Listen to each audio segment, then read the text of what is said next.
Thank you, guys. So, we're back on Pressing Issues. Just one of many fine shows you'll hear if you have the patience to listen to public radio. Although thanks to the many awards we have won, Pressing Issues has extended playtime and is the #1 rated show in the Vice City area. I'm your very entertaining host, Maurice Chavez, a man climbing the broadcasting ladder at a rate of 6 knots. 6 years ago, I was a clown, and now I'm a success. Think about it. Imagine where I could be in 10 years. I could achieve anything. Anyway, morality. What is it?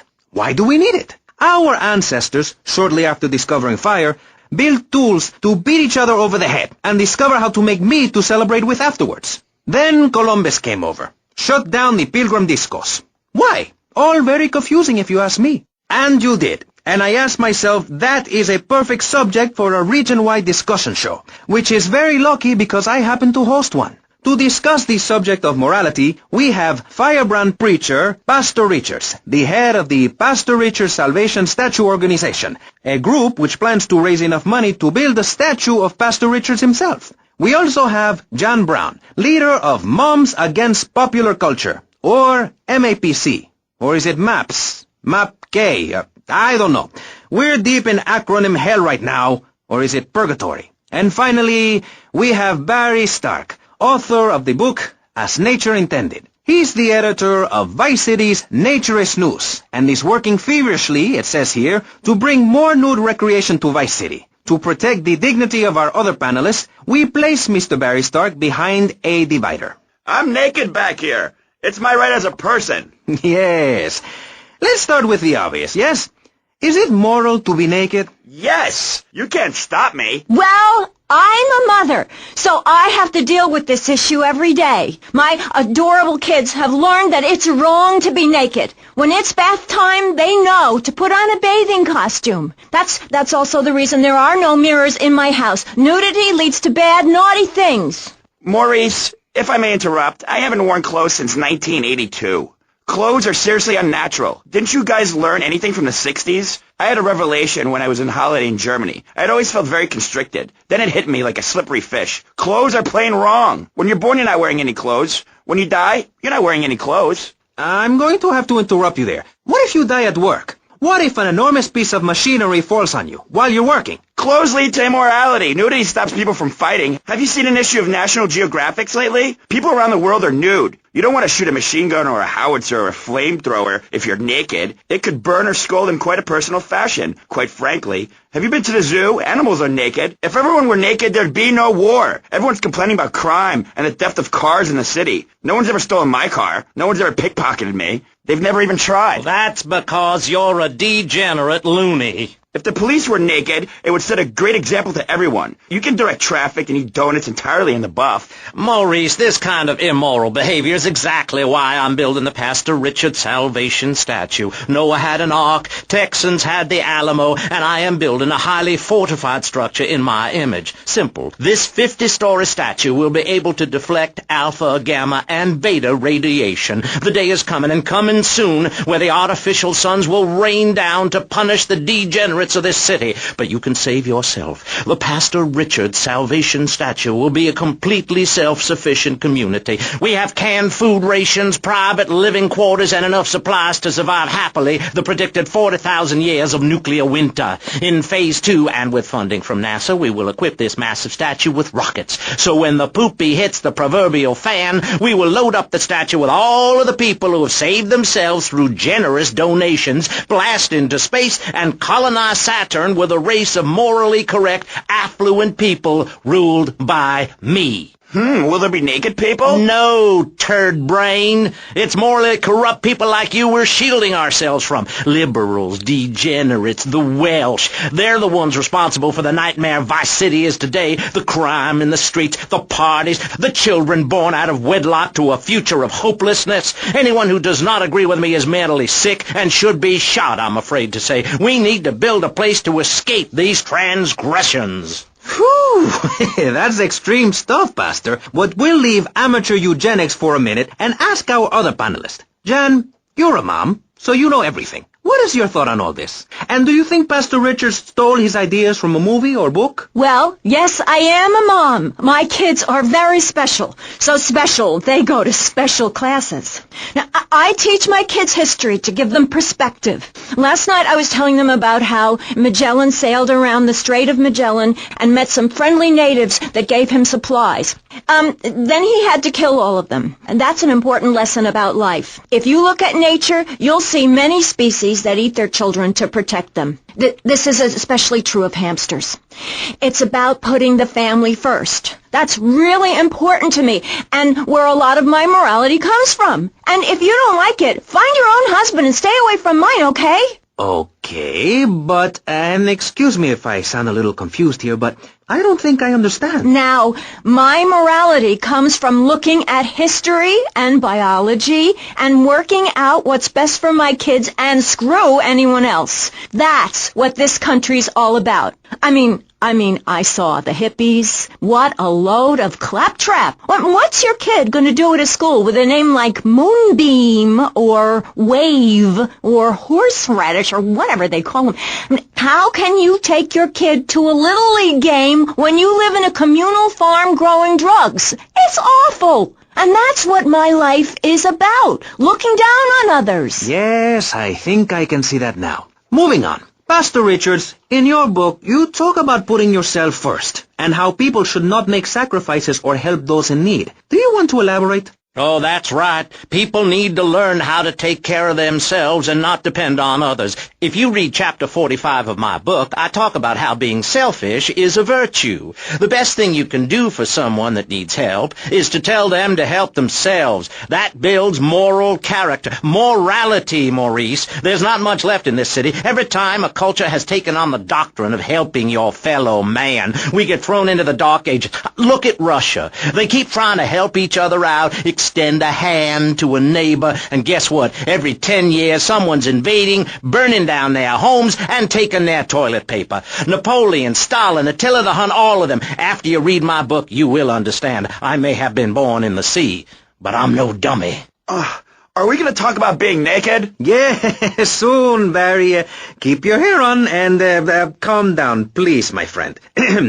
Divorce rates are up. Standardized test scores are down. Vampire sightings at the mall. Can the family be saved? Or, to put it another way, if we're meant to be monogamous, why weren't we born already married? Jan, over to you. Well, since I'm a happily married mother, I know the family unit is the basis of all society. Now, even when my husband is working late or away on an extended business trip to Hawaii with his secretary, I understand just how important the family unit is in life. He's working hard so I can get another station wagon with even more wood on it. Go on. Tell me more about your family. Well, I like to compare it to nature. After all, it is one planet, even if we do just want to maim and kill each other, especially me. Now, look at sharks and sandworms. And one of my hobbies, besides making babies and criticizing people, is biology.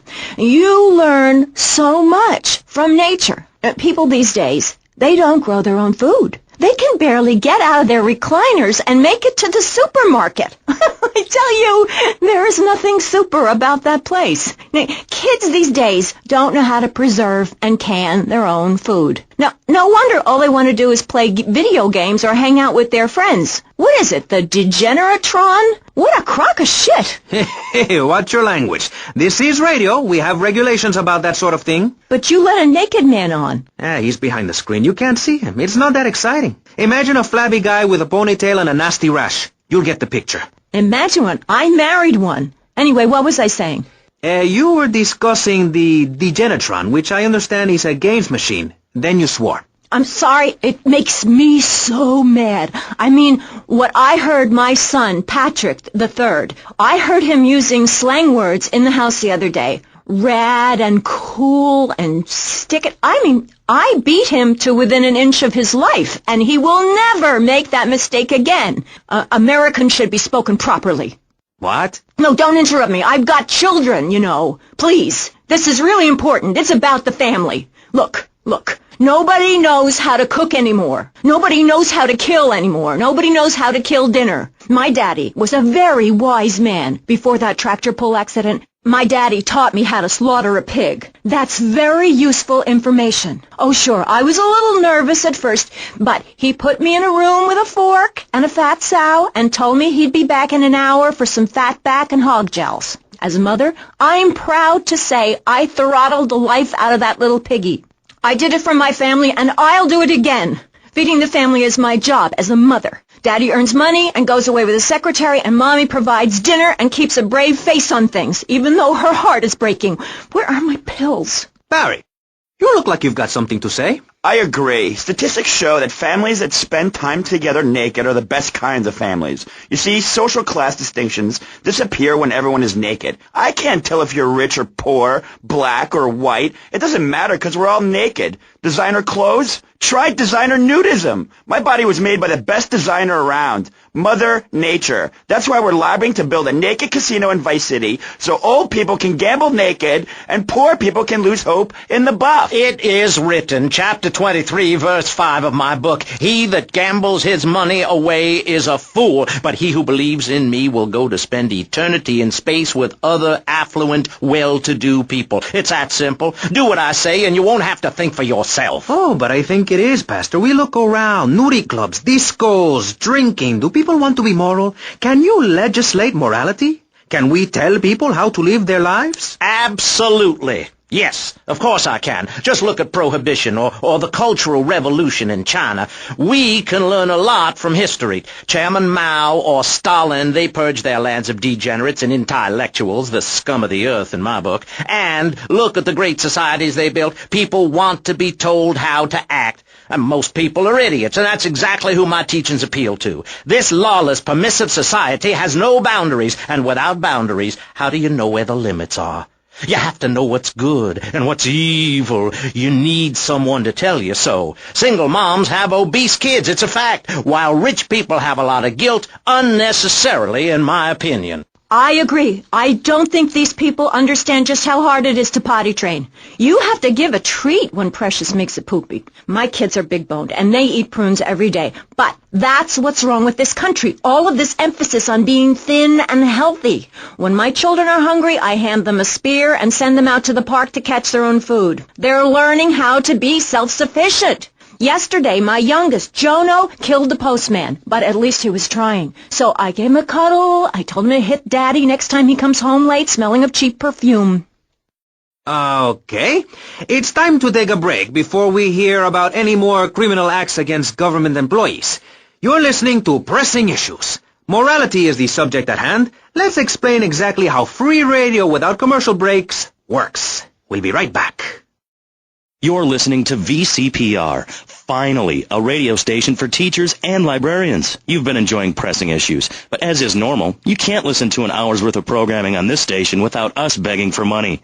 It's the bi-daily begathon here on VCPR, where we hold your favorite shows hostage until you pony up some cash. You know what's so great about VCPR? It's like a shining torch of cultural enlightenment for Vice City. In these times of darkness, when the hordes are so uneducated they can barely understand multisyllabic phrases like, "Clean my shoes better, Marissa, or I'll report you to the IRS," or dialectical materialism. Isn't it pleasant to have a patronizing voice on the radio? That's right, Michelle. With the way things are going under Reagan, at any moment the unwashed Huns from the Midwest could descend upon Vice City and enslave the poets and postal workers and force us to watch network programming. That is a frightening thought. But like many things in life, you can throw money at something and feel better about yourself. VCPR is your public radio station, but you have to open your wallets. That's right. If you pledge at the $1,000 level, you'll get tickets for In the Future There Will Be Robots at the Vice City Arts Center. People who see that show say it's difficult to put into English. That must mean it's spectacular. Yes, but if you don't give money to VCPR, we could be thrown back to the Stone Age. Liberals will be set on fire in the streets. Give now. Let's return to Pressing Issues. Over to you, Maurice, in the studio. Useless, talentless asshole. You're correct. He is an asshole. I love those guys. Really professional and living proof that all of the best talent isn't on commercial networks. These people do it for love, because they have integrity, just like me. We're back with Pressing Issues. I'm Maurice Chavez, winner of 5 public radio awards in the Vice City area, including Best Voice. On this show, we take complex issues and boil them down to simple ones so you can understand. On this segment of the show, we are discussing morality. Since the beginning of time, man has asked questions. Why are we here? What time is it? And is there a place around here a guy can get a drink? Early man, as seen in the cave of Lascaux in France, questioned the morality of making the mammoth extinct. I think we all know what happened there. Is it society's job to tell each other how to live? Recently, my city considered passing a public curfew that says nobody can be on the streets after 8:30 p.m. Of course, the bill didn't get passed, but it made people think. If you don't vote, you get morons in charge. Is that moral? I'm not sure. Let's press the issue.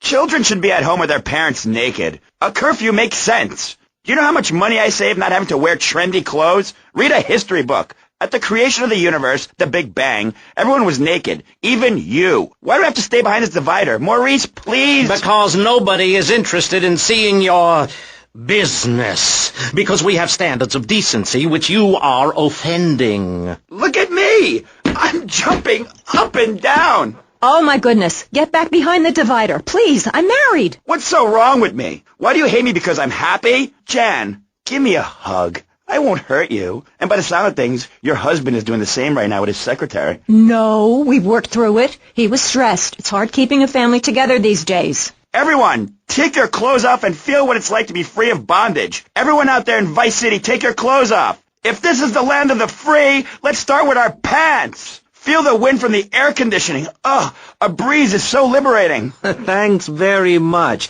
Now, if you could get back behind that divider, Barry, please. Otherwise, I'm going to have to ask you to leave. Thank you. Now sit down. On pressing issues, we think it is very important to respect one another, to treat each other like we would like to be treated. I want a hug. If you don't like the United States, son, why don't you move to Russia? I don't understand people in America today. They call this a Cold War, but it's hotter than hell. Mark my words, any day now you're sitting in school passing notes and talking about the prom, when suddenly you look out the window and there are Russian paratroopers dropping in to take over. What can you do? Run into the woods with your friends? Call yourselves the Wolverines? Put twigs in your hair and try to beat back the Ruskies? No, you hightail it to Pastor Richard's Salvation statue and blast off into space. But there is a limited amount of space. That's why I suggest anyone who wants the safety and security of your own bunker, give now. Call 866-9-SAVE-ME. We'll get you on the payment plan, and if you're paid in full on D-Day, you and your family will be safe. If not, you may have to choose to save yourself and leave the others behind. Hey, stop selling things on my show. You're not a valued sponsor who supports the art of public radio, buddy. I, for one, welcome our new Russian masters. We can learn so much from other cultures. Did you know in India the women protest by setting themselves on fire? I tell you, next time the kids are screaming for ice cream and pop, I may just douse myself in kerosene. I use that as a threat to my kids all the time, so it's no wonder they're so screwed up. That's one of the tough things about being a mom, not ruining their lives with guilt. As a matter of fact, I don't let my kids watch cartoons or slasher flicks. Really? That Knife After Dark movie may be #1 in the box office, but my kids certainly ain't going to see it. If you don't raise your kids right, they end up being like Nude Boy over there or working in radio. I want them to get proper jobs, like being a doctor, not a patient. That is offensive. My mother understood I was special. She made me wear a bonnet as a child, and when I demanded to go to school naked, she was fine with it. After social services moved me, she would still write to me. I still remember when she kissed me goodbye. But Barry, earlier you said you discovered naturism, taking your clothes off, whatever it is in Germany. I know, but I lie a lot. I've got a lot of personal issues. Look at me. Please, Maurice, I need a hug. There's another example of immorality in this city. Public showing of affection. People think we want to see them making out and carrying on. I understand your hormones rage like a wild animal, and you want to ravage one another like there's no tomorrow, but you have to ignore what your body is telling you and work for a higher calling, like construction. We're building a statue, and we need your help. Call me now. You know, pretty soon you won't be able to tell who's a human and who's an android. Why, the corporation is working on it right now. I know, I read about it. I tell my kids not to kiss other kids at school. It might be an android, suck your brains out.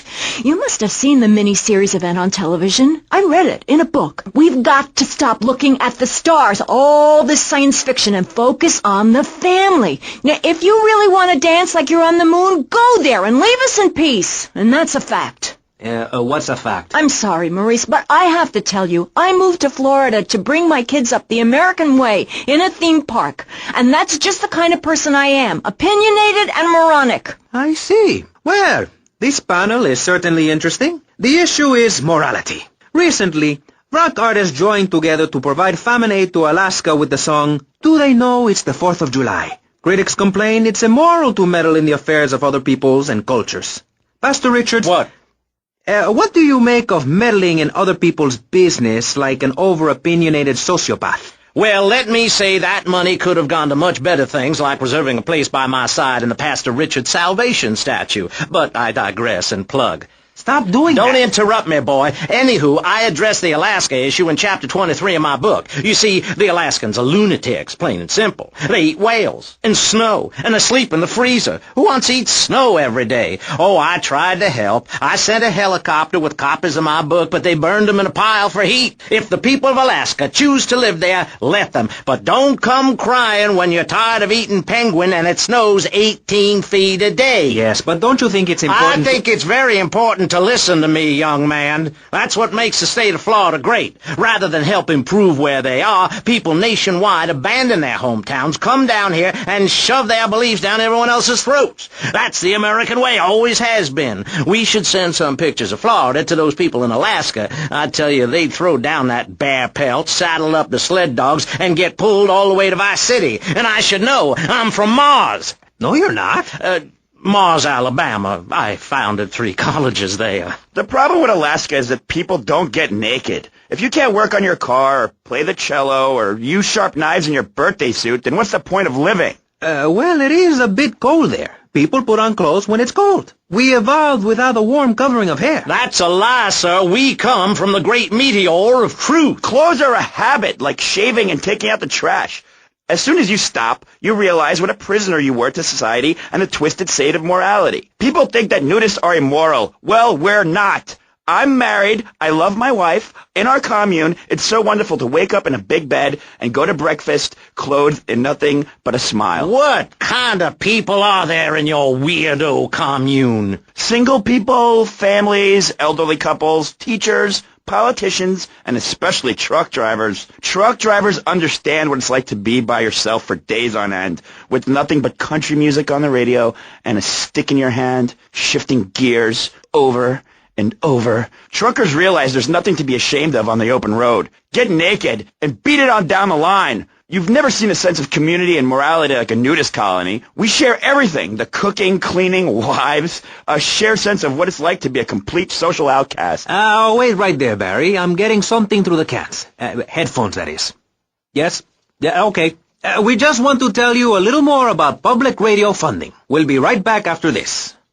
Hello, I'm sure you're enjoying our high-quality programming. I'm Michelle Montanius. Jonathan, I think it's time to acknowledge the people who are sending money in to shut us up and end this dreadful begathon. Here's a $10 pledge from Fran in Little Havana. Wow, you think she could have given more than that? Yes, mean bitch. I hope she dies an agonizing death. Absolutely, Michelle. And remember, if you want us to wish you well, dig deep and dig soon. That's right. At any moment, conservatives could vote to end our funding and place a fast food restaurant where our studios are.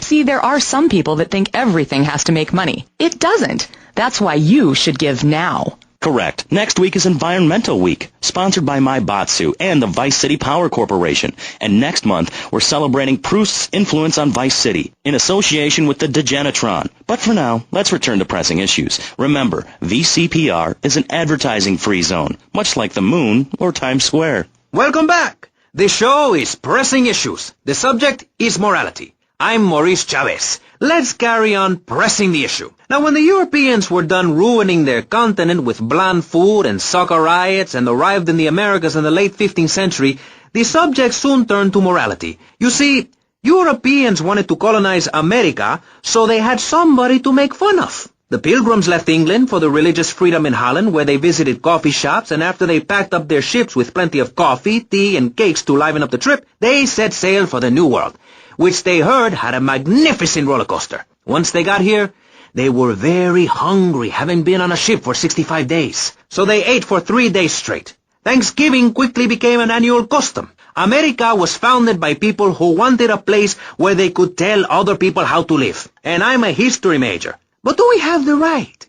The question, is it moral to celebrate Thanksgiving, a holiday that is clearly about gluttony, annoying relatives, and awful casserole? Well, I for one love a casserole, and at my weekly meeting my congregation has a potluck. You see, a casserole is a lot like life, Maurice, and that's the basis of my philosophy. If you put a bunch of leftovers from the fridge in a pan and bake it, somebody'll probably eat it. It's like my book. You believe in your favorite sports team, then they get massacred. You believe in gravity, then it turns upside down on you. You love your favorite TV show, then the network ends it with a lousy finale. But you can believe in me, and if you believe in something, support it. It's one thing to love something, but if you don't shower it with money, then just don't talk to me. Communism, don't make me puke my guts out, please. Well, I myself love casseroles on Thanksgiving. And the way to teach your children the rich history of America is through theme parks. I just love Pilgrim World, especially the part where you get to slaughter your own buffalo and take home the meat, or give the locals the flu while buying their land off them for a pittance. That's what children need. What is? Wholesome activities that benefit the family. Now, what good is it if a kid plays Degeneratron for 5 hours? Oh, sure, he's killing space aliens, thank you very much, but it ain't putting food on the table. And he's learning bad language, like bleep, bleep, bleep. When my family go out to dinner, we're starting from scratch, even if Daddy is working late, again. We build our own spears, smear ourselves in dung, and then wait in a swamp for something to come by. In the suburbs? I bet your neighbors love you. How long do you wait? Don't you get arrested? Hey, mister, I'm married. Look at the finger. It has a ring. I've got children, for Pete's sake. Stop eyeing me up. I wasn't. You were. I can see you undressing me with your eyes. Well, I tell you, I was a cheerleader and nearly a prom queen. And I could have married anyone, but I chose John. I chose him because he had a kind face and a rich dad. I didn't know he was going to cheat on me or embarrass me. I didn't know. But I won't be made a fool of. I've got the children. Okay, Jan, it's okay. Men are idiots. Ask my ex-wife. Don't worry. Stay calm. I'm not eyeing you up, but I am a little worried about you. How are the children? Do they enjoy school? Of course they do. That's precisely why I'm going to start homeschooling my children. High school is a cult. There's a group of savages that rule the roost and get all the girls, and everyone else is picked on and abused. It happened to me, and look at me. I'm a deranged mess, and my husband cheats on me. I don't want my kids to go to a public high school. Instead, we have a prom each year in my living room. And that leads to my next question. People in high school in Chile are all naked. I've about had it with you, Barry. I try to be fair, I try to be kind, but you are a freak and a liar and wasting everybody's time. The organs below the belt are for reproduction and removing of bodily waste. There's no reason that when I go to buy a soda or a transmission, I need to be distracted by your privates dangling about. Now, when I go to the store to buy an air conditioning filter, I'd rather not have to look at your moneymaker, amigo. I'm glad you are proud of it, but when people of Vice City are in a Quickie Mart, they should be able to have a simple financial transaction without seeing your fire hose. Are you with me? Sorry, Maurice. That's okay. Just try to behave. I think the sun must have got to you or something. Yes, maybe that's it. Maurice, if I may, you have a fine show here, and I'm glad to be on it. But everyone within the sound of my voice and smell will die in the fires of doom. It is written. TV is trash. Radio is trash. Our newspapers are run by Canadians with an agenda. Our very way of life is threatened. We formed this great state to play golf, and I'll be damned if any weirdo hippies are going to tell us we can't fill in wetlands and make a home for ourselves, complete with 18-hole championship standard courses and selective admission. Heathens will ruin the land. Acid will rain from the skies. We'll never hear my voice again. It will be anarchy. TV teaches immorality. Refugees, glue, the price of tea in China. How can we raise children in this environment? My little boy asked me the other day, Mommy, are unicorns real? What am I supposed to say to that? Do I lie and make myself as bad as the boy's father? Or do I break the little boy's heart and ruin his life so that he ends up a nudist or a freak or something? It's a difficult question, Jan. A very difficult question. Is it right to lie? Clothes are a lie, Maurice. No, Barry, clothes are a way of keeping warm and not getting arrested. No policeman has ever hit me with his truncheon. I'd like to hit you back to hell, you sicko. You're filth. Human form of vermin. A blight on a fine society, picket fences and garden parties, and everyone coming 3 times a day to my statue to pay homage. Pastor Richards, as a human being, I have to say I find your philosophy or cult or whatever it is utterly and completely appalling. Why, thank you. I knew you'd understand. I mean, you seem to want to build a religion around yourself and some 1950s vision of America. It's the 1980s, man. And one-man worship me cults are not allowed, my friend. Exactly. As I say in the great book, many are called, but unless you have a good credit rating, go screw yourself. You'll burn in hell. Ay, por favor, shut up. Barry, what are you doing? I'm lonely, Maurice. Lonely, and I need some bodily contact. Get back behind that panel. Don't be shy. Please. We've all got one. That means I'm happy. Hey, stay away from me. I'm a celebrity. Oh, good Lord. Hide yourself, boy. I warn you, I'm armed and I'm not afraid to use it. We've all got one. Look how free I am. The fan feels so good. I feel you. Hey, Pastor Richards, please, put the gun away. Put it away. No, I am the sole judge of truth and decency. Get back, heathen. Get back. I love you all. Evildoer, die, devil, die. Ow! Dios mío, you shot him. There's blood and pubic hair all over the studio.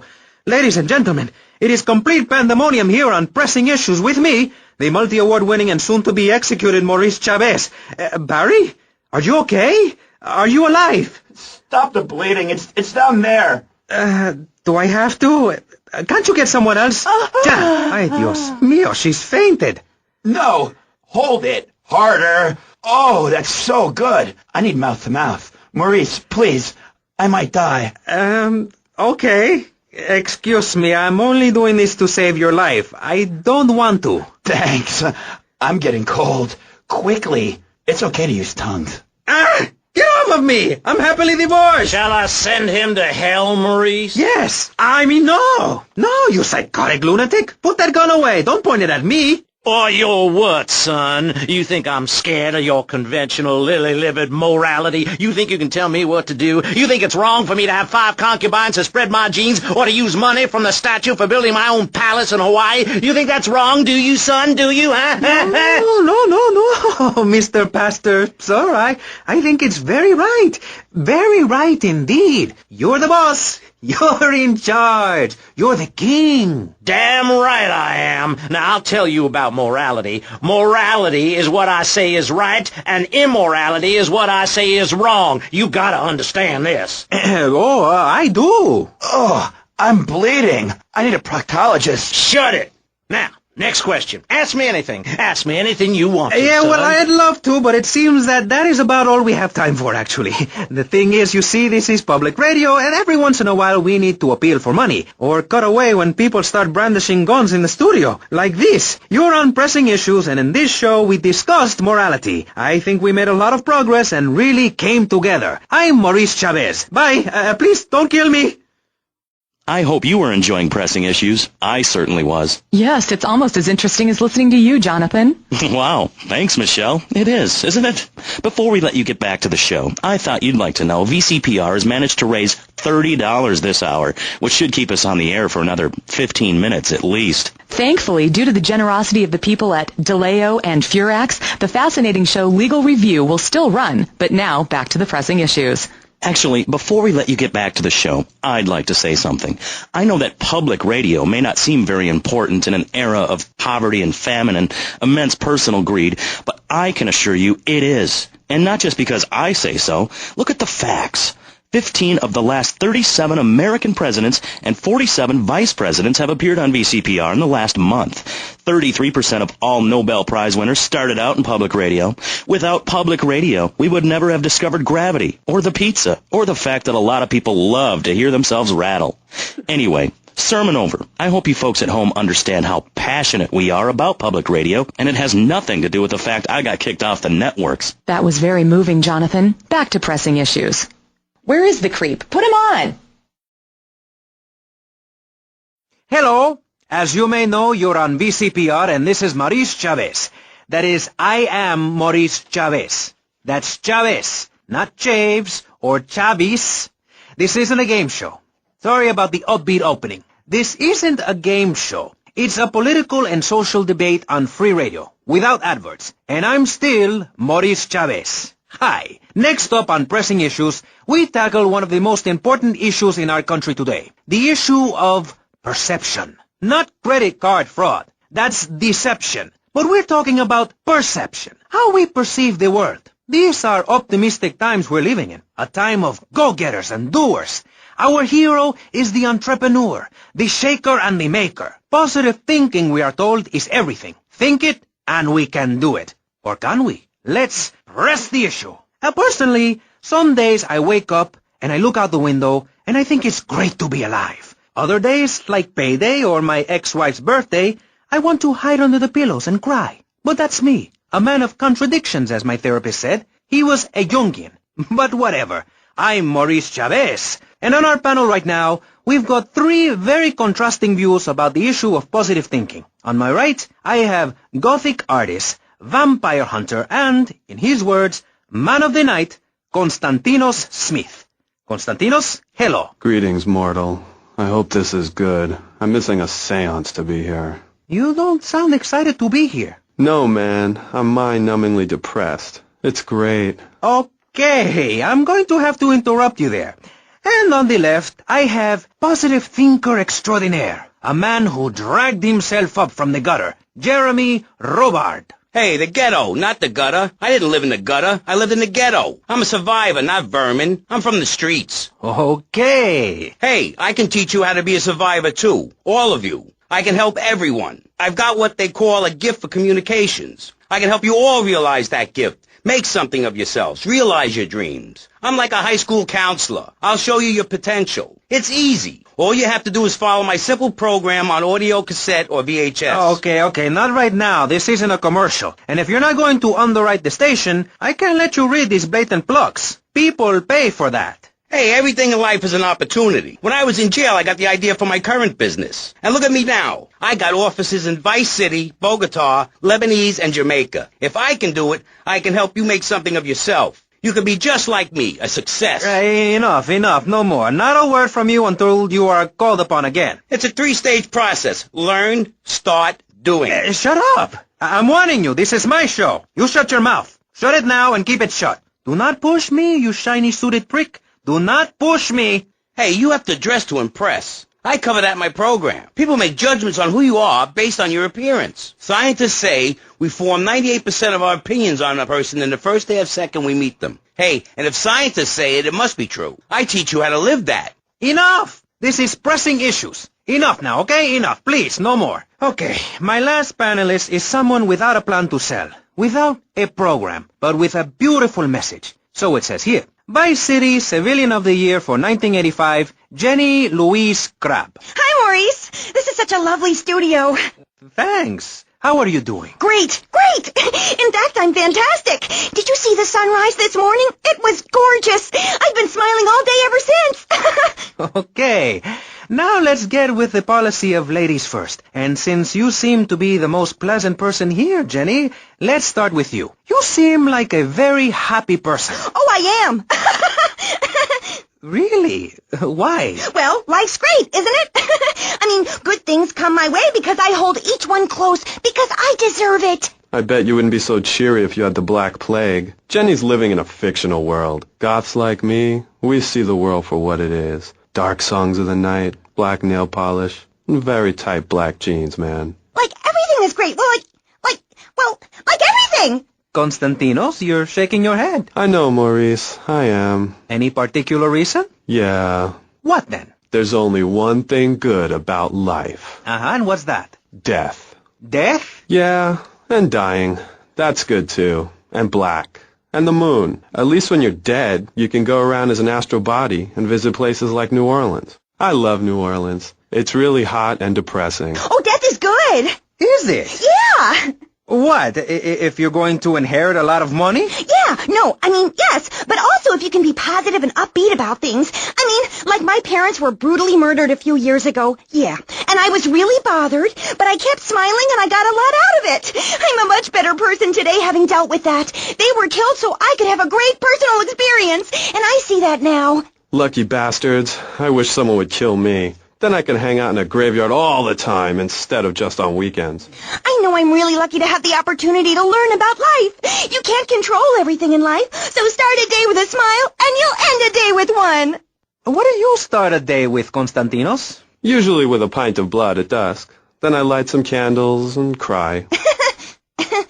Okay, moving on before we're all sick. No, Maurice, I do, because I won't be constrained by you. Life is cheap, man, and then you die. If you prepare for the afterlife now, you will be able to summon spirits. That's the truth of the pentagram, man. How profound. You've obviously got a lot of important things to tell the world. The world is a lie, man. Only darkness is truth. I am very much like Vlad Dracul, born in Sixiora, 1431. You're scaring me. I wish you would smile and be happy. Okay, right. This isn't going that well. Look, Hey, can I say something? No, I'm still pissed off with you, you shoulder-pad-wearing shyster. Hey! Back down, Buster, before I bust your balls. No confrontation. As they say in the movies, I'm a man of peace. I'm done killing. Work with me. What do you want? A broken nose? Some speed in your eye? You're pushing me, man. I'm Maurice Chavez. I know who you are. You used to be a clown. I saw you at a bar mitzvah once. You had a great act. What, did you get tired of kids kicking you in the shin? Still, you were a first-class talent. I was? Yes, great. But you lacked something. I did? Yeah, confidence, friend, confidence. You were all shot up with nerves. I'd like to be all shot up with embalming fluid. That can be arranged. We're talking about me, not Mr. Konstantinos Smith. Yes, confidence. It's where it all begins. Positive thinking. What are we talking about today, Maurice? I forget. Morality, no. Violence, no. That nutty guy without any clothes. Yes, you're right. Positive thinking. Exactly, friend. We're talking about you, Maurice Chavez. You couldn't cut it as a clown, but you're great, and I mean great, as a public radio host. It takes a lot of work to be uppity and self-important all the time. Every cab I go in, the guys love you. Hey, thanks. Hey, don't thank me, thank yourself. You've learned something. Then you started something, and now you're doing it. That's what it's all about. It is? Yes, you thought your way to success. It's a 3-step program based on studying successful people. Like me. Or maybe learning start doing is a little too intense for you. Maybe you should just think, hold that thought, complete. I never had anyone complain about that program. Stop that. Hey, I engage with you, friend, and you're exchanging with me. I cover this in my second tape. One is a positive action as practiced by successful people like salesmen or prostitutes, and the other is a negative action as practiced by failures like winos and judges. What? Stop interrupting me. You gotta open your ears and close your mouth. It's very important. I tell my old lady that all the time. I say, hey, I don't want to hear no complaining. I come home with piles of cash every night, and all you do is bitch. The learning starts in here and ends when we open this. Doing is a whole other story, but we'll come to that. Now, all you have to do is call me right away at 866-434-SELF, and for just one monthly payment, I will change your life forever. I promise you. I'll supply you with all the materials you'll need to completely change the way you see the world. Guaranteed. Oh, so stop right now. This is a debate program, not an infomercial. Hey, that's a great idea. Listen, friend, I mean this in a friendly way. Debating is a yes or no proposition. You need to open your mind to the maybes. We're discussing like friends, not debating like enemies. You see the difference? Yes, I do. I think it's so much fun to be on the radio. I'd listen more, but someone stole my radio when they killed my foster family. I hate everyone, apart from the undead. They're the only ones you can really get along with. Well, that's a start. But even you, Mr. Long Hair and Pale Skin, I can change your outlook. Guaranteed. That's so great. Like puppies. I saw some dead puppies once.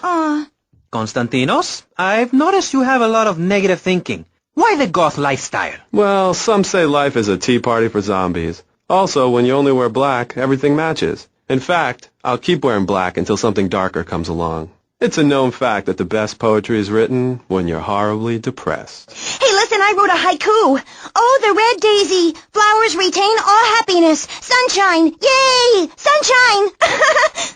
You sound like you'd enjoy my program Motivate, Demonstrate, then Motivate Again. Nobody ever complained about that program. You hug people and you laugh like you never laughed before. Let's get back to the topic at hand, eh? I've had enough of this weirdness. Jenny, let's start with you. How do you maintain such a positive outlook on life? It says in your bio that some awful things have happened to you. I don't think anything awful has happened to me. But it says your parents were brutally murdered. Mommy?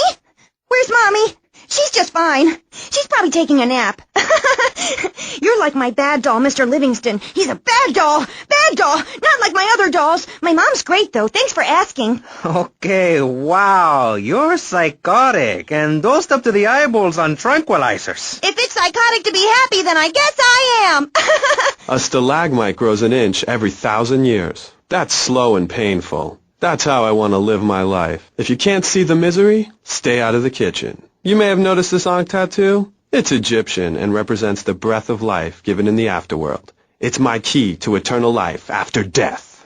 Hey, why don't you carry your keys in your pocket like everyone else? Because only that which is burned or scratched into your flesh comes with you to the afterlife. I bet my ex-wife will be there waiting for me in the afterlife. The bitch is crazy. Hey, can you put a hex on my ex-wife? Like some kind of spooky voodoo or something? I do dabble in the dark arts and magic. I ain't talking about magic like pulling a rabbit out of your ass or pulling quarters out of your ears. I'm talking voodoo. You know, dance around with a chicken voodoo. That bitch was a grass. Why does everyone assume that just because we're goths, we're weird? I don't know. The hood, cane, black fingernail polish may have something to do with it. When is the last time you seen the sun? It's been over 18 years since I was out in open sunlight. I only leave the house if it's raining or if I need milk. Exactly. Listen, I was just like you at one time, except I didn't wear makeup. That would get you a firm beating where I grew up.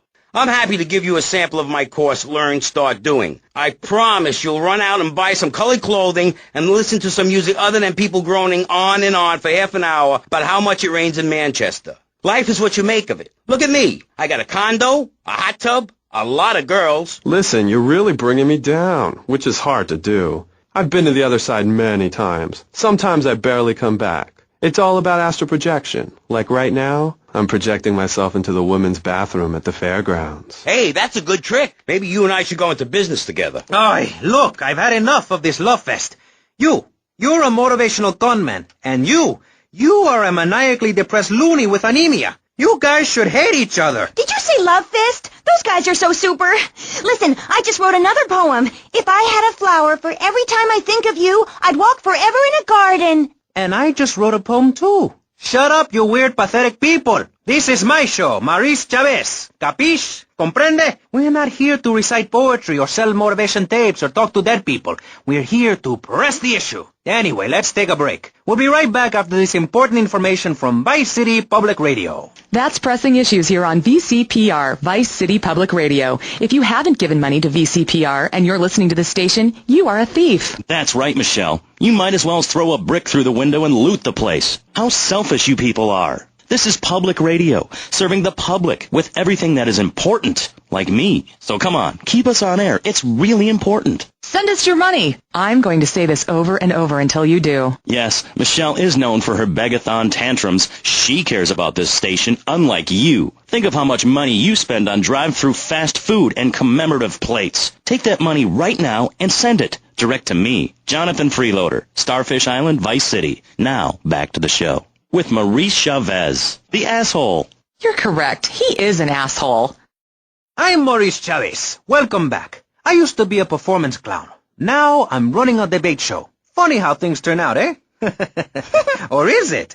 That's the question, you see. If we look upon life as a positive experience, do we make it any better? That's what we're discussing right now here on Pressing Issues. Free radio with free ideas. Just keep those donations pouring in. Don't sell out to corporations. We all need a voice. Really, we do. And today, right now, we're giving a voice to 3 very different people discussing positive thinking, a healthy mental attitude.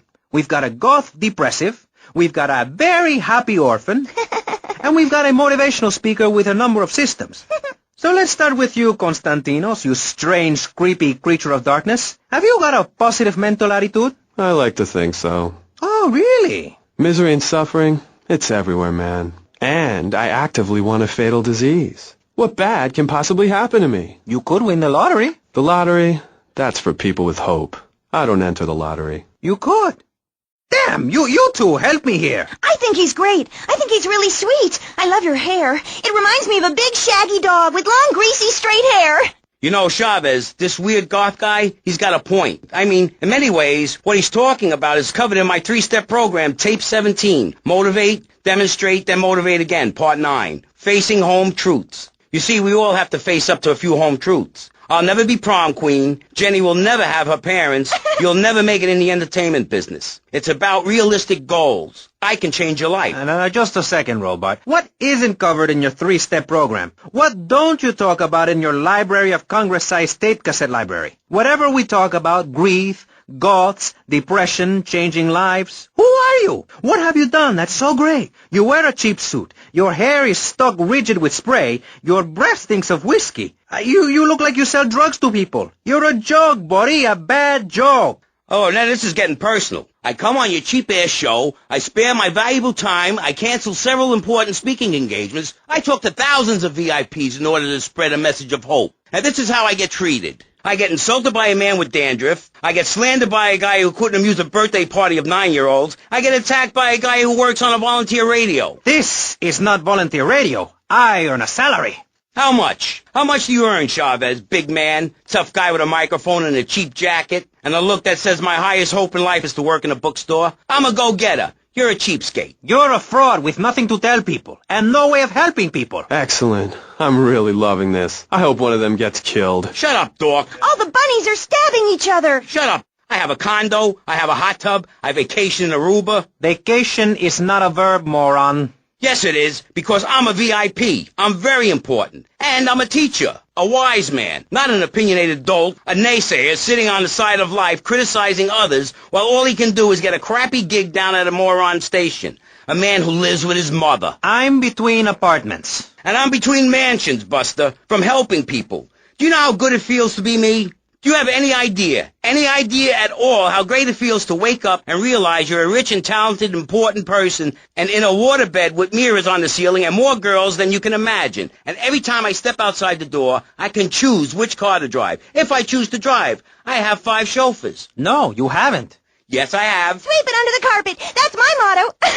If I can't see it, it's not there. Look, I hate to burst your bubble here, but I know you live in a very small apartment overlooking the gasworks. You ain't a big shot. You ain't even a medium shot. You're an asshole, a creepy jailbird who doesn't know the first... I have a message. I can save lives. I'm a savior, my friend. I have a gift for communication, and this is how I get treated. I get insulted, I get paired with a pair of retards, a guy who's afraid of the sun, and a girl dosed up to the eyeballs on antidepressants. Sweetheart, I can get you something much better. These pills are very strong today.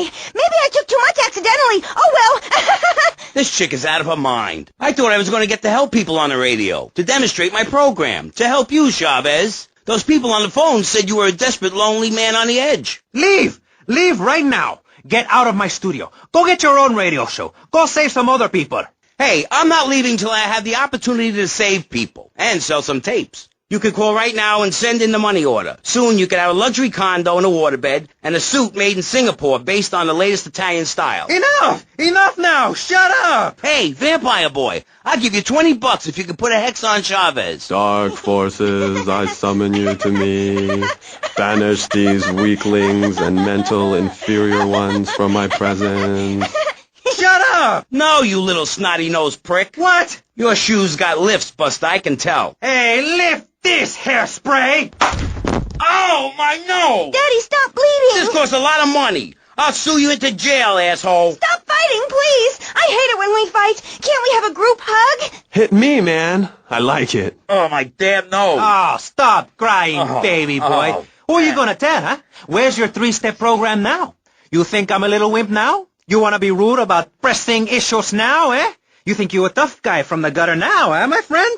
You think you can screw with me, with Maurice Chavez? What you thinking, asshole? I'm sorry. Please don't hit me again. I love your show. I think I understand this positive thinking. And that was pressing issues. I think we covered a lot of ground. We learned all about how to press the issue. And remember, if at first you don't get hurt, hit the guy very hard in the face with a paperweight. It just worked for me, and I feel like $1 million. Let's tell you a little bit more about exactly how public radio is financed and quality programs like Pressing Issues come on the air. Don't go away. That was Pressing Issues, and this is Vice City Public Radio. We hope you're enjoying the show as much as you're about to enjoy listening to me and Jonathan Freeloader. Hello, everybody. Hi, Jonathan. How are you? Heartbroken, Michelle. Why, Jonathan? Why? Well, because it seems people just don't care anymore. I mean, where are people's priorities? We have campaigned tirelessly for public radio for literally months now, and the station is still in trouble. But a man with a hygiene problem puts on a pop concert, and suddenly everyone has money to hand over to starving kids they've never even met. I think it's a disgrace. Yes, people are very shallow. Like you? Exactly like me. But radio is much more important than food. I have a good mind not to let them go back into pressing issues this time. You have to give us some money. It's a disaster. That's what it is. What's wrong with you people? Please. We're struggling to pay for our second homes here. And I've only had 3 vacations this year. You poor, poor man.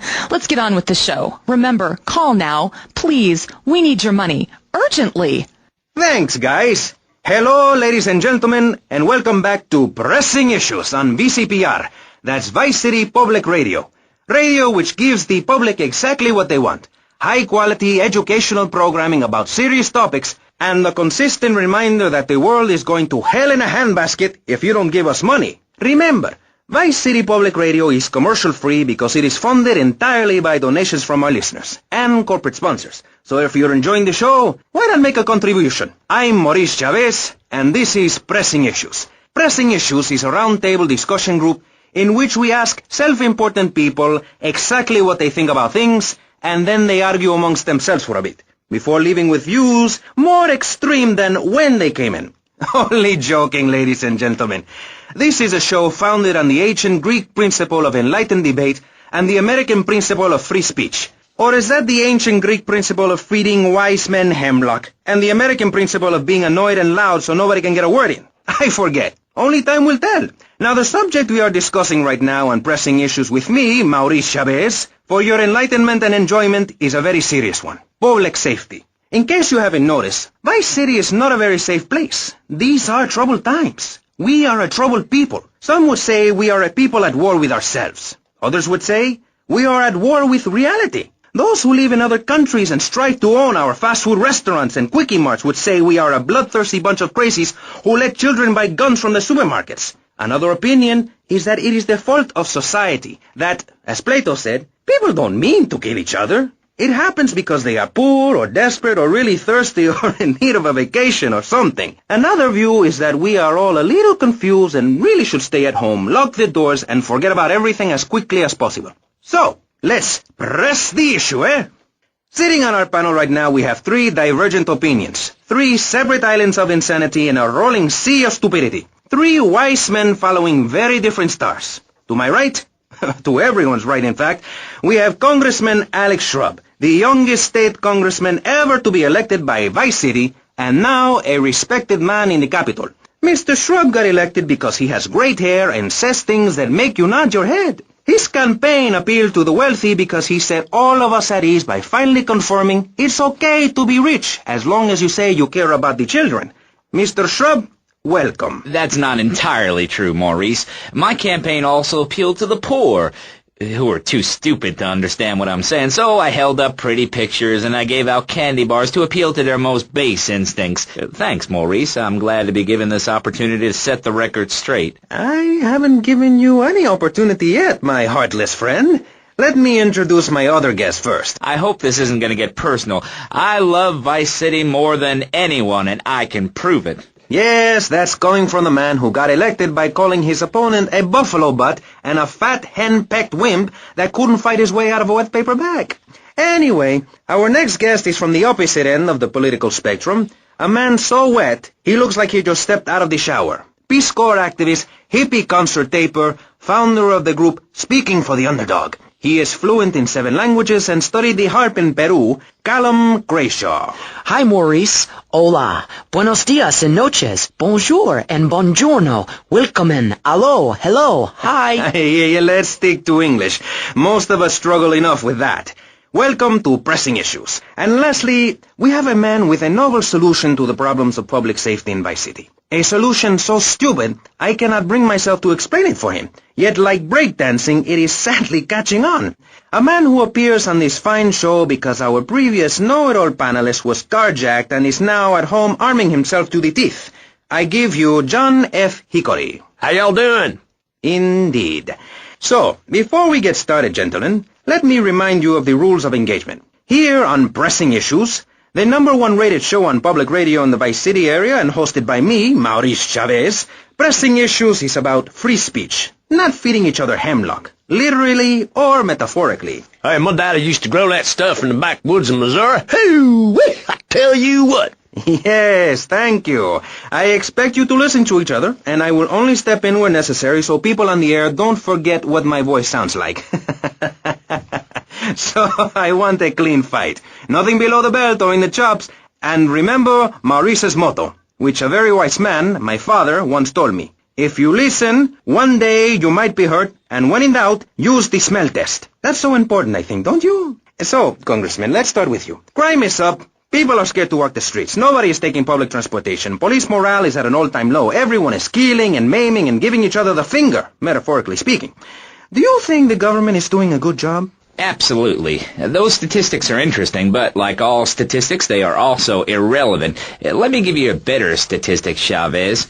In 1980, when I was elected, you were, according to the intelligence gathered on you, a man with no mission. You worked as a clown at birthday parties, corporate functions, bar mitzvahs, and go-go bars. You, realizing that you were a hollow man that can only take on the personality of others, decided to become an actor. And despite going up for 17 auditions that year, you only got work as a fluffer in a sex ed video. Your tax returns show that you earn less than $2,000. Suffering from anxiety, you attended group therapy for a year and considered getting a sex change. An idiot liberal felt sorry for you, and now you host your own radio show, write a newspaper column that lines my birdcage. You've got an ex-wife and attractive girlfriend, although she's married to your best friend, and you're on top of the world. So answer me this. Can you really say the years of living under my administration have been bad for you? We are not talking about me. This is Pressing Issues, not Pressing Maurice. Yes, excuse me, if I may. Can we get to the part where we press the issue? You see, that's what's wrong with this city. Liberals just want to open the floodgates, let anyone in and make you, the ordinary, hard-working men and women, pay for the pleasure. Well, you have my permission to beat them with sticks. We won't prosecute. You'd be doing us all a favor. Free love, wig out, don't work, make love in the field, and listen to rock and roll or whatever you call it.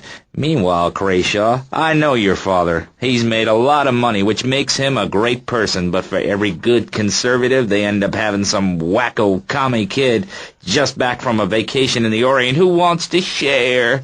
Go take that sharing business to Cuba or Canada or somewhere.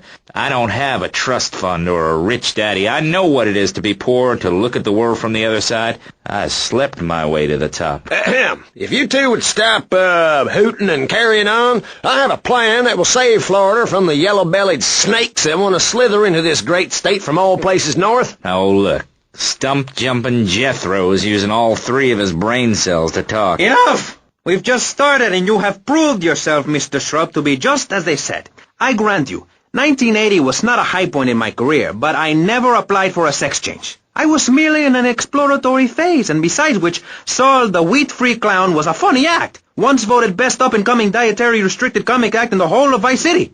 I tried to take it to the Catskills, but Mount Scary Large was full. Besides, we are not talking about me, we are talking about you.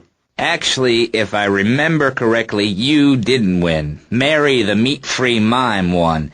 In fact, under legislation I am proposing, all of you vegetarians would be kicked out of Vice City. We were given canines and bicuspids for a reason, to open packages of potato chips. Hey, don't get me wrong, I always hated that bitch. What's funny about a woman not eating a hamburger? Or miming saving a chicken from the slaughtherer's hands? Or her big act, I am a milk cow, a lactating machine for your breakfast cereal. How do you think a little kitty enjoyed that on his birthday? Not very much. There were tears, not laughter. I can assure you, vegetarian performance art must be stopped. Jumping Jehoshaphat on a pogo stick. You city slickers got more issues than a newsstand. Can we talk about public safety here? I ain't got all day. What? Is there a corn on the cob eating contest you have to get to? Get some chitlins and grits in the oven? You got a date with your sister, eh? Hey, be nice, man. I just wanted to talk a little politics, and you made it all personal. Right. Let's all stop bickering, especially you, Shrub. I've got my eye on you. Public confidence is at an all-time low. Nobody feels safe anymore. Just the other night, I saw a man running amok with a gun shouting he needed to defend himself. Gun sales are up, book sales are down. What do you think, John F. Hickory? Please, press the issue. All right, that's better. Sticking to the matter at hand. Well, it's quite simple, mister. Immigration is to blame. People are flooding into our state from all over America. Trash. It's quite simple. They're bringing their highfalutin, uppity, out-of-state ways and corrupting the place. Ruining it. That's why I and my organization propose we take Florida out of the Union. We start anew as our own country and ban people from Missouri or Kentucky or Philadelphia or any of them fancy places from setting foot on our soil. You think what? Have you been snorting blocks? Have you read the Constitution? Yeah, I sure have. It talks about freedom. Freedom for Florida from the stench of people moving here to retire or go on vacation. Build your own damn theme park in your own damn state. Florida theme parks is for Florida people only. That's what I say. I mean, I don't go to Alabama to visit a theme park, so why do they come here? Mr. Hickory, your views are a little extreme. Plus, I don't believe there are theme parks in Alabama. Then they should stop coming down my way and build redneck land or whatever. Damn redneck hicks ain't got no class. My views ain't extreme, mister. They're common sense. And what a lot of people would say if they have the guts. If you keep letting people immigrate here from all over the so-called United States, guess what? There's no more room. We'll be piled on top of each other like they are in Australia. What we're going to do soon is build a river of freedom. A river of hope. A river which runs from the coast to coast and cuts us off from the 47 states of wastrels and bad influencers to the north. We are going to cut Florida off from the mainland of our oppressors and float out to sea. Then, the nation of Florida will be free to start over. There'll be no long-ass lines at the log flume or the pirate shipwright when I take over. You and the kids will be able to ride the rides all day. We will have a roller coaster for each and every Florida family. You know, you're bordering on treason. What you are saying is a very naughty thing, and only because here on Pressing Issues do we believe so wholeheartedly in free speech are we allowing it. It's the truth, my friend, the damn truth. And before you start, I am not a racist. I hate everybody irrelevant of other issues. But I especially hate Yankees, by which I mean anyone from Georgia or further north. Build your own theme parks. Buy your own sun. Grow your own damn mosquito-infested swamp, pal. We're gonna build ourselves a river. FBI, CIA, I don't give a damn. They can't stop us. You shrub. You yellow-bellied, tie-wearing, bribe-taking hypocrite. What have you done for Vice City up there in Washington? I've ensured important tax breaks for gun retailers, real estate developers, and I've cut the cost of policing, saving the city 2% or 25 cents per household over a 6-year period. At the expense of society. Think of the little people. Poor people have no voice in this city. Every time I find a park to meditate in, someone brings in a bulldozer and builds condos. The madness must stop. So you suggest we just stop making babies? People need a place to park their boat and trailer and to put their swimming pool. You're beginning to sound red, and by that I mean you prefer a hammer and sickle over a hamburger. I'm not little. I'm 5'5". It's time for corporations and all of capitalism to step aside for naturalism. You're not saving this planet. You're spending it. Your credit is no good here. We can't afford to loan you any more of our nature. Those are our trees. I only wish I could be around a little longer to enjoy it. I feel so old. Someone must take my legacy. I must train a little me. How old are you? I'm 23, but I feel much older and wiser. I know everything. I've seen a lot of the world. What does the rest of the world have to tell us about how to do things? Build more trains? Have people elect their leader rather than an elite electoral college? Ride a bike to work like a Girl Scout? Or a clown with dietary concerns? No thanks, Vladimir. I'll agree with that. People from other countries are good for nothing. That's why we have to keep teaching them a lesson. I tell you what makes a real man. A truck to pull stuff and a couch to think on. I'll tell you. Speaking as a sensualist, and by that I mean a very narrow-minded, id-centered man of peace and travel. I recently went to Europe. I think everyone should see it for a week. You really see what's wrong with this country when you visit a European utopia. Things like a journey, public transportation, healthcare, leather shorts, mustaches. When I went to Belize, I helped some villagers clear some land for an environmentally friendly coal mine. We've all got to make some sacrifices if we're going to get anywhere. My dad gave me the money to set up an exciting trust there. But how does that help the people in Vice City from worrying about whether they are going to get robbed? What drives a man to just take? What we need are more after-school sports like choir or drama so people can learn to express themselves properly by singing or pretending to be a tree. Have you ever heard a whale sing? It's a lonely form of beauty and some very ancient wisdom, helping people to help themselves with drama and choir and flowers and my dad's money. Listen, trust fund Tommy, your ideas are pathetic. It's no wonder that mankind has woken up one day to find me in charge, amigo. Mr. Shrub, you got elected on a campaign promising to reduce taxes to zero.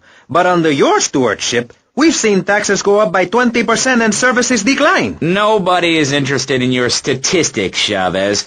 Let me tell you something, pal. I'm better than that. I shall not, I cannot stoop to your level. They assured me this was a show that understood politics, where we could debate things mano a mano, and I find myself having statistics hurled at me like so much stale confetti. We cannot boil people down to numbers. You have no idea, my friend, what it takes to serve, the sacrifices I've made to help my country, to help Vice City, the complexity of government, the hideousness of my wife, and the way her thighs grow like our national debt. Oh, sure, some people like that, but not me. It's a nightmare, my friend, and I have it thrown back at me by an ingrate like you. I could scarcely get up in the morning. And with that outrageous revelation, let's take a quick break to tell you something very informative. You're listening to Pressing Issues on Vice City Public Radio. Over to you, Jonathan. Hello, and welcome back. I'm Jonathan Freeloader, and you're listening to VCPR. This portion of Pressing Issues is brought to you by Ammunition, a proud supporter of public radio and our community. We hope you're enjoying Pressing Issues and the way it challenges your view of society. Unfortunately, public radio in Vice City is under pressure. That's because we're better than everyone. You can't hear this kind of hard-hitting, long, drawn-out programming anywhere else. But you have to give money. That's right, Jonathan. Money is important. It can be exchanged for goods and services, like getting a hip replacement or funding a starving child in Australia. I feel all covered with flies right now. Call us. Pledge your money. Give 10% of your income. That's all we ask. And for that, you know everyone can be educated on the important things we discuss on VCPR. 10% is a really small amount. I remember when I was volunteering in Central America, to make myself appear less shallow, the native peoples would give you 10% of their land for a pair of mirrored sunglasses, and they would run around me saying chicle, chicle, which is Espanol for pretty woman.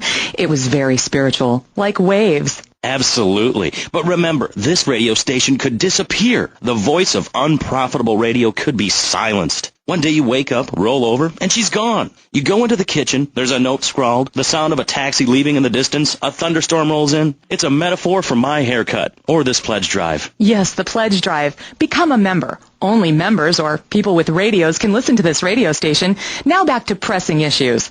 Shouldn't we give out the phone number?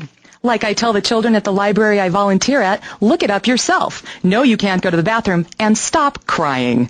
That's good advice. Now, back to Pressing Issues. Welcome back to Pressing Issues with me, Maurice Chavez. On our panel, we got the secessionist lunatic John F. Hickory, liberal rich kid Callum Crashaw, and neo-fascist congressman Alex Shrub. Gentlemen, welcome back.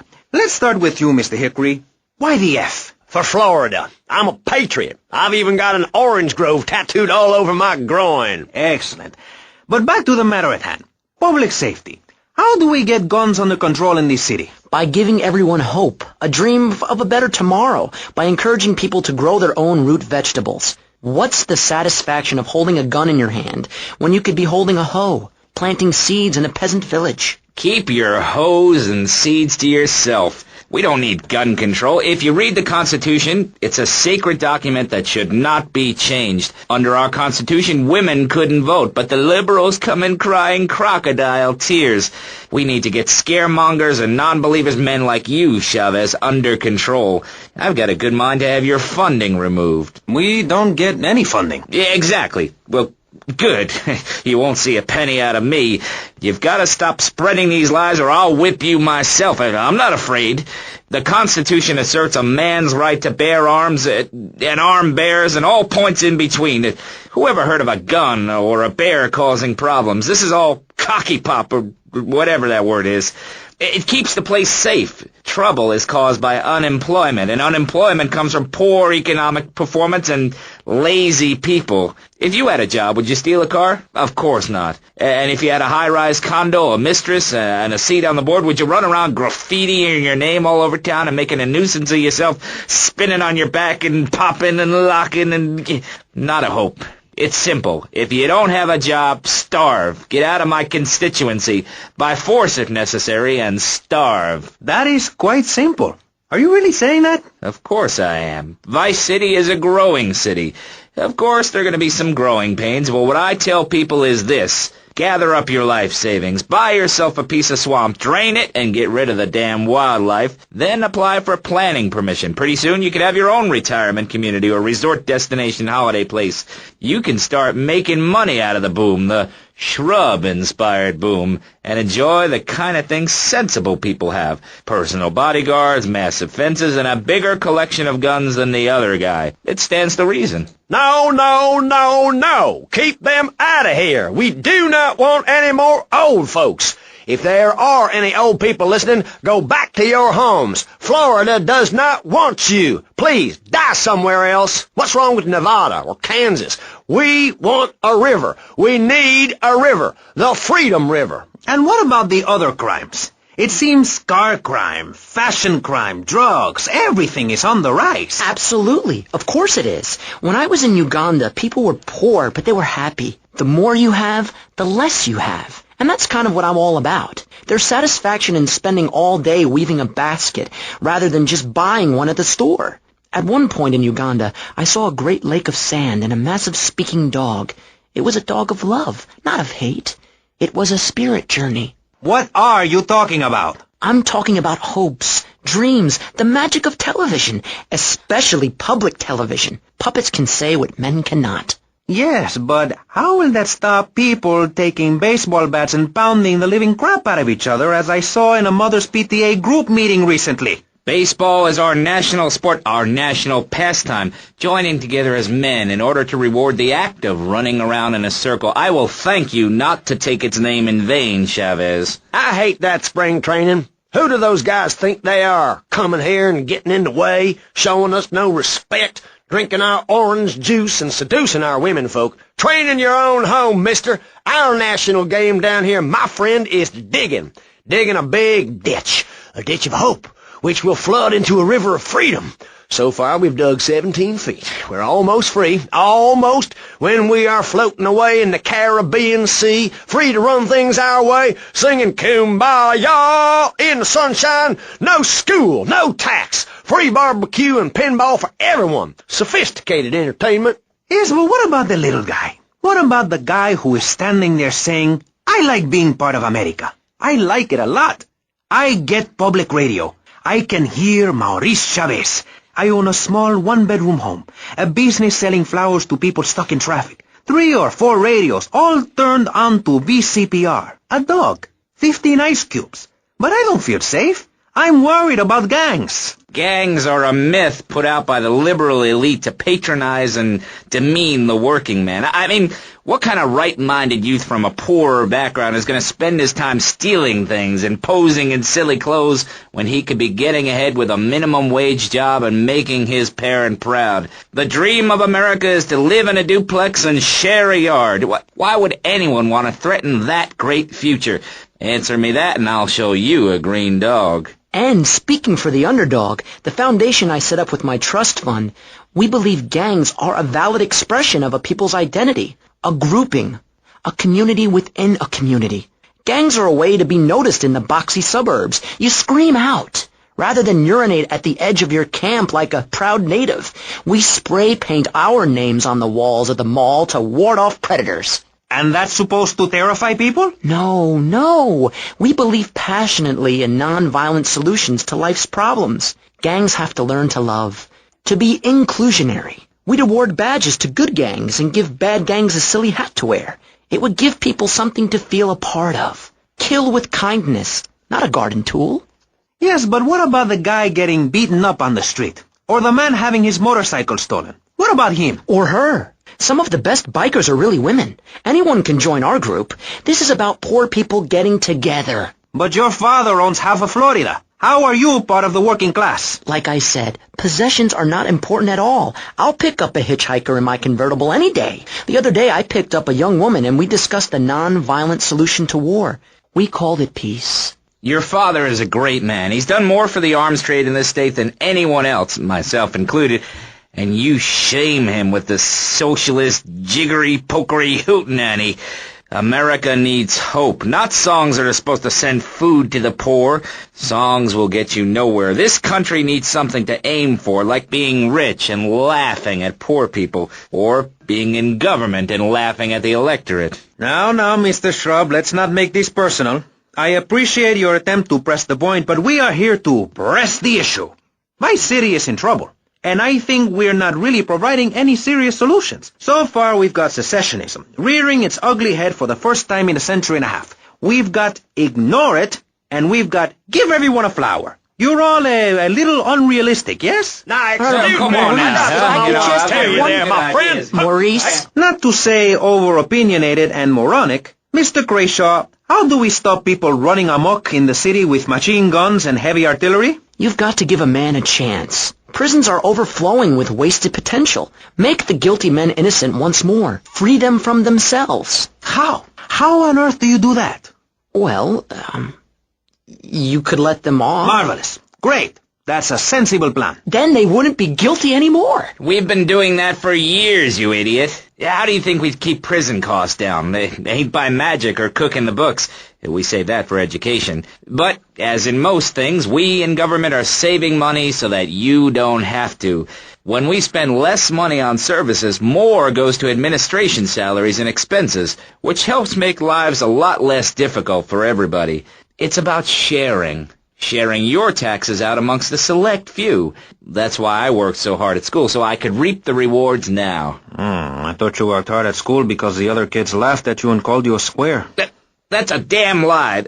They called me wet fart. They called me the Bat because my voice didn't break until I was 19. So, Mr. Shrub, I take it you don't believe in regulation. I believe in giving people a chance, not tying them down with lots of needless regulations. The fact is, business is run by moral people who won't do anything illegal or try to get rich quickly. But since you got elected, Vice City has been characterized by a government who cut aid to the poor, offer tax breaks to the rich, and pay people to dump toxic waste near schools. Yes, we've made a lot of progress. And up on Capitol Hill, you were instrumental in pushing through a bill allowing the manufacture and sale of giggle cream, a dessert with potential lethal consequences. Not true. Only 23 people have died, and several of them probably deserved it. So, with people being set such a bad example by big business, how are they supposed to respect each other, to act safely in society? And how are they policed by a demoralized and underfunded police force? Well, I'm afraid that's apparently quite a difficult question, but my solution is easy. I'm going to talk for a long time about a subject not in any way related, and pretty soon people will forget all about it. I'll remind people that I have a great haircut, and that under my stewardship, Vice City has had on average 15% better weather than before, while crime rates only go up if you don't turn the graph upside down. Turn it upside down, and they have halved. Halved! Under me, Alex Shrub. Vote Shrub for president, and you'll have a friendly face in the White House. A man you can trust. A local man who likes golf and laughing and photo opportunities at your store or place of business. Just send me a letter. I'll send you an automated photocopied response. We call it democracy, and that's where the money goes. Just a minute. Don't interrupt. Let me finish. But you're not... This man won't let me speak. You, Shorty, shut up and let me speak. I'm taller than him, ladies and gentlemen, by at least 3 inches, which means I'm a lot more respectable looking. Everyone knows politicians lie and steal and cheat, but at least with me in charge, you know I look good and I have a very supercilious manner. Besides which, I've been abroad, and I prefer it here because I'm a man of the people. Vote Shrub. You'll get richer, and you won't feel guilty about it. Enough! We're running out of time, and you completely failed to answer the question. I'm a professional. That's my job. And Mr. Hickory, what about you? All right. These problems are typical of what happens with an open border to the north. The state is filling up with trash. People who can't tell the difference between a swamp and a marsh. Guys who don't know the first thing about the legality of marrying within the family. That's why we need a river. People, I'm telling you, pick up your spades, go into your garden, start digging as deep and as far as you can. Pretty soon the whole state will be flooded and ruined, and then they'll have to leave.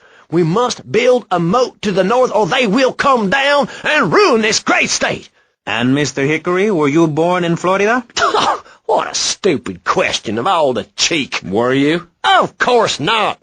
No one's been born in Florida since 1877, but I've been here for 5 years, which is a very long time. Yes, it is. A very long time. Almost as long as this show. Ladies and gentlemen, you're listening to Pressing Issues with me, Maurice Chavez, presiding over some of the least informed debate on the radio. In this episode of Pressing the Issue, we had Alex Shrub, Callum Crayshaw, and John Florida Hickory discussing safety. I guess you've all got to make up your own minds.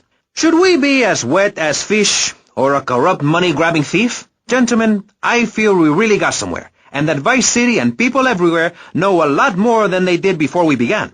And now, over to Jonathan and Melissa to talk to you about public radio in your area. You're listening to VCPR, the radio station for disoriented and unrealistic college professors who wear fuzzy sweaters and find everything terribly interesting. I'm Michelle Montanius. And I'm Jonathan Freeloader. Public radio is very important. You may have heard my recent hour-long story about my hike in the park. That was fascinating and very important for everyone, even the blind.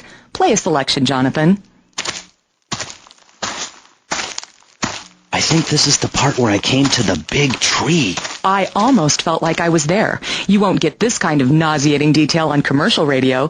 VCPR is 100% commercial free. Absolutely nothing interrupts your enjoyment of our fine programming and ability to tackle the important things like Jonathan's walk in the park. But we need you. Think of yourself as a member of this station, except you aren't allowed in the doors. That's an important metaphor for life. Yes, how wonderful would it be to own an hour of this radio station? We just got an enormous pledge from Farewell Ranch. That's great. Farewell Ranch is a great place to take your loved one. Just dial 866-9-BURY-ME. Remember, VCPR is commercial and interest-free. Donate your money now. Let's get back to pressing issues. And speaking of fatherhood, next is a man who has listeners and some of the staff laughing through tears. Maurice Chavez with Pressing Issues. Okay, hello and welcome to the show. This is Pressing Issues with me, Maurice Chavez. At one time, my show was buried in overnights, but now I am a man on the way up. Today, helping me to press the issue and separate the sweet juice of truth from the pulpy discharge of lies and misunderstanding, we have technologist Martin Graves. First, Martin, please explain to every person listening at home what on earth a technologist is. Hello, Maurice. I'm all about the future and about how technology has the power. That's very interesting, Martin. But let me finish my introductions first, okay? This is my show, a public service to Vice City. Like the man who takes your dead poodle and mounts it on a commemorative plaque at Pet Stuffers. But how can we worry about our elderly family members or dogs soiling themselves when there are nuclear missiles aimed at Vice City? It is well known. Vice City is a prime target, as the Russians hate our speedboat culture and enormous melons. But enough of orange analogies for the moment. Okay, so a technologist is... I'm sorry, there are other people on the panel. I said I should press the issue, my friend, not stroke your ego, okay? I don't like that. Please, where do they get these people, eh? Okay, bueno. Next up, we have America's favorite female industrialist, Forbes Waverly III. Hello, Forbes. Hey, Chavez, can we get on with this? There's a real estate closing I have to get to. Has someone got a light? Certainly. And my, those are very empowering cigarettes. Interesting name, by the way. Kind of manly. Not exactly gender-specific, but hey, what do I know? Nothing, clearly. Moving on. Finally, on our little panel of experts, here to press the issue, we have a woman who is a local activist, attending every city council meeting to mouth off. Intense public activist, Bryony Craddock. Hello. Nice to meet you, Bryony. You know, I can't help but notice you're wearing a half shirt and have a large belly. Are you by any chance pregnant? Yes, obviously. Look at me. What do you think? That I was just a fat bitch? Typical patriarch. Hey, okay. Hold your temper there. You know, to my people, fertility is very important. The Aztecs all went sterile from UFOs. I read it in a book. Who is this guy? Yeah. Thank you, Mr. Grace, for chiming in there. And goldfish live in trees. Welcome. Okay, as I was saying, a pregnant woman is very beautiful. Is it your first? No, dumbass. It's my 16th. 16? Yeah. Good Lord! And as my people say, the Grand Canyon is a very big place. And if you're going, please, take a flashlight. Are you not worried about overpopulating? Well, someone's got to make sure we aren't overrun. Plus, I'm producing nothing but top-quality offspring, Mo. Oh, please. Hey, excuse me. It's Maurice, please, okay? Not Mo. I'm not a farmer. I'm trying to build a career here, eh? A reputation. A pathway that will take me all the way to the Pulitzer. You know, if public radio cannot influence policymakers, I don't know what can. Bribes, blackmail, Yes. blowjobs. Debate, please. Wow. Healthy debate. A young idea. Getting pulled into maturity by people who know. Go-getters on the path to being broadcasting superstars. One day, I will be a news anchor on a major station. Let's press the issue. What issue? I was getting to that. Okay, listen, all of you. You know, the shows only works if you let me speak. I'm the ringmaster, okay? You're the lions. You clap like seals when I say something. And then a clown comes and scoops up my poop. And the children clap, and this, my friends, is show business. Ugh. So, let me do my bit. Okay, lady? You are so rude. I'm a mother. I take priority. Please, miss, let us press the issue first and fall out later, okay? Now, in today's hectic society, in this age of mini portable filing systems you carry everywhere so you know the date and a phone number, of high-tech wristwatches with digital readout, in this crazy time of condominium development and junk that has been turned into bombs, anything is possible. American workers are drunk. Factories are shutting down. Youths wearing leather moccasins and piercing their ears. And even the family itself is under threat. Dear God, no. Yes, and as that drag queen in charge in Britain said, there is no such thing as society. So let's press the issue. Modern life in 1984. Crazy or what? Is that it? Modern life? Crazy or what? That's an issue? Oh, you are so pathetic, Mr. Hola Man.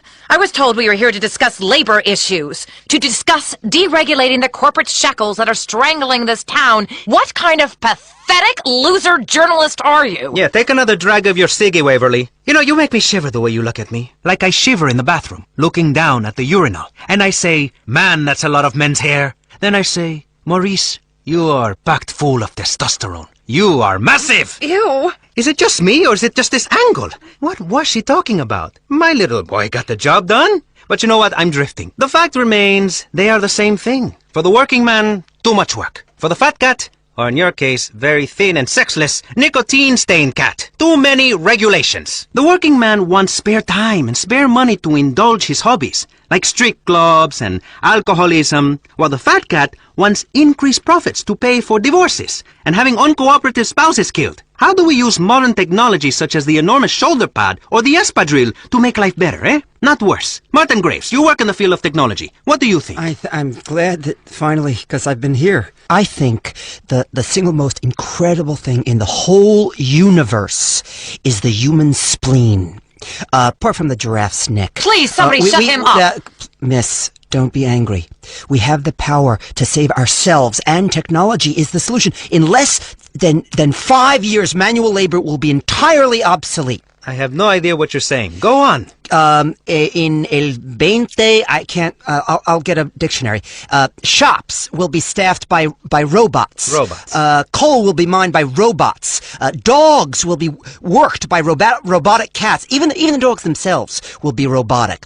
I mean, if you think you want a baby, but don't know for certain, you'll have a robot baby you can build and raise instead. It will drink oil instead of milk. You're a robot. Yes, that is it's for the economy. I wish I was a robot. God, that's atrocious. That is inhumane, sir. You're very narrow because you're from low income. Excuse me? Nonsense. Because it's already happening in Japan, Australia. Did you know 1 of 2 babies born in last year in Sweden was a robot? And the rest already act like them. They have the happiest society on the planet. But how are they making these? What are you talking about?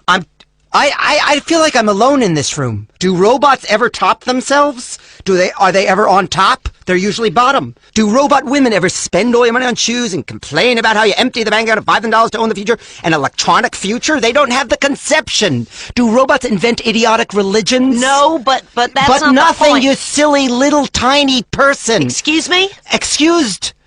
What's the difference between an electronic friend I make in my bedroom and the unnecessary fetus you're carrying right now? All right. We both made them. Who are you to say your method is better than mine? Who made you God, you... are revolting. To use God's name that way. How dare you speak to a pregnant woman like that? Oh, shut up, sweetheart. What? Stop it with that pregnancy stuff. So you've knocked out a few puppies. Good for you. Oh. You expect this little jerk with his midget dick to be nice to you? I don't understand why this is even an issue. This country was founded on the fact that we should take land from whomever. In this case, alligators and swamp people. What the hell? Florida is about development. What? And I didn't move down here from my beautiful Connecticut to have some hippies stand in the way of progress. My father ignored me throughout my childhood so that I could have loads of money and buy designer shoes and be mean to the help.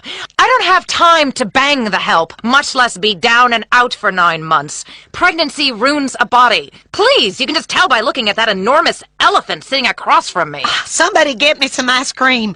What do you know? What would you know about any of this? You are barren. And I'm helping the economy. It is a vast wasteland in that uterine excuse for a body you have. I'm really not happy about the anti-family tone of this panel, especially people who put mothers down. Mothers founded this country and covered wagons with full uteruses. If you didn't have a mother, you would be asexual. And then what would you do on Friday nights when you get lonely? Get a hooker like my husband? Split into two? Mitosis? I mean, you can't raise a kid in this climate. Thank God. These commercials these days, like little lacy surprise. It's disgusting. It's immoral. I like that ad. Certainly, it is a little vulgar. Imagine charging that much for children's underwear. It's impossible to keep my kids from mimicking what they see on TV. All mine wants to do is yell and scream and shout and kill foreigners. What the hell is he watching? He's been watching the State of the Union address. Good kid. And thank God we campaigned successfully to get Crow off the radio in this town.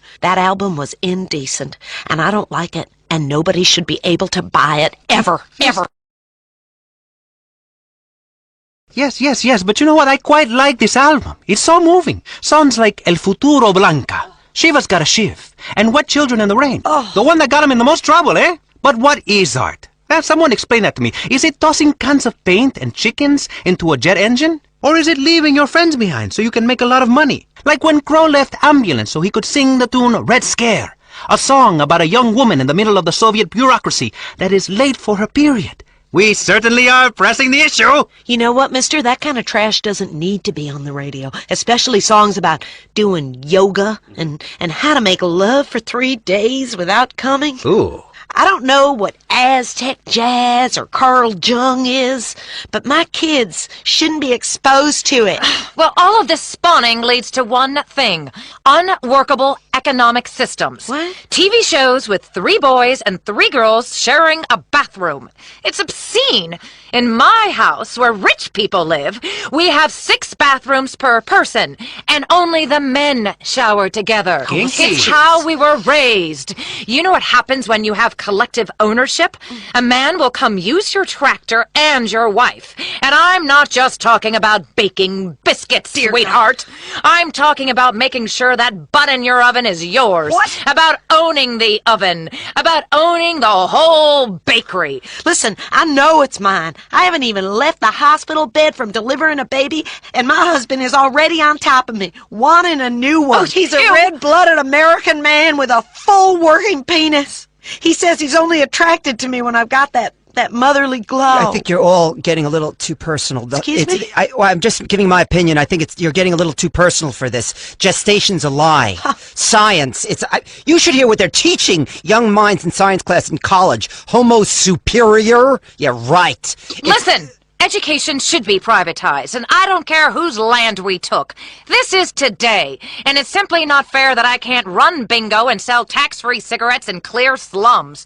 All because of some hideous, puritanical streak in people. Religion has everything to answer for this. Technology's my religion. For me, an electronic calculator is like the Bible. People used to try to understand the universe through things like parables and abstract ideas. Now we understand it completely with numbers. I can type things and turn the calculator upside down and spell words. Now this is something I'd like to see. Sure, and I know for a fact that life is completely pointless and meaningless. If I have an imaginary friend, I'd be put in a home. But if you let a man wear a dress and write a book about it, they call you a saint. Life is random. Religion is for the weak. I could be killed tomorrow. Thank This God. woman right here could sit on me with her stomach and kill me. I have a painful hemorrhoid. Whenever I think about killing people, or when I write a computer program and hit delete, I know it is the end for those lines of code. And quite frankly, that makes me feel good. You're a sad and lonely man. You have some very strange ideas.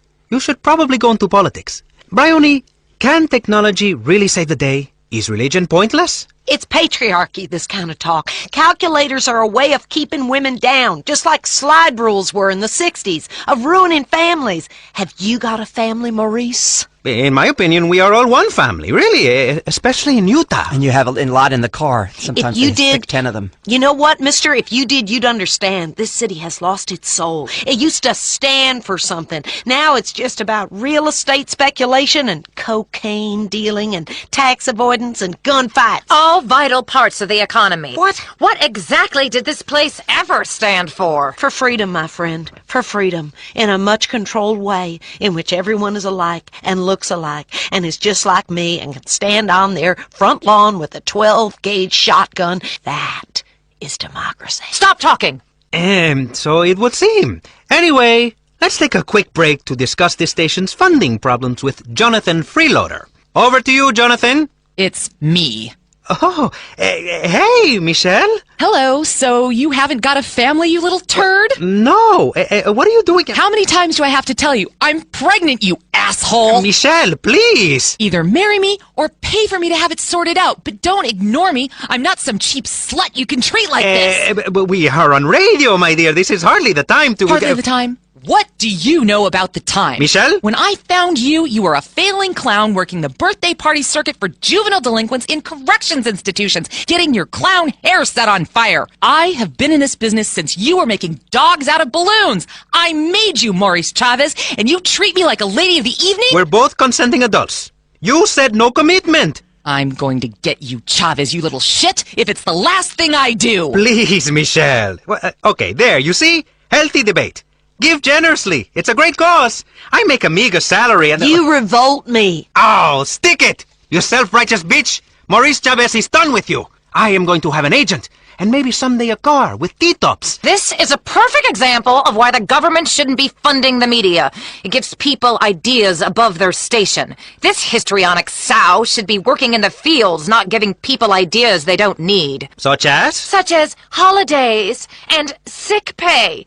If something is good for the economy, it's good for the country. Period.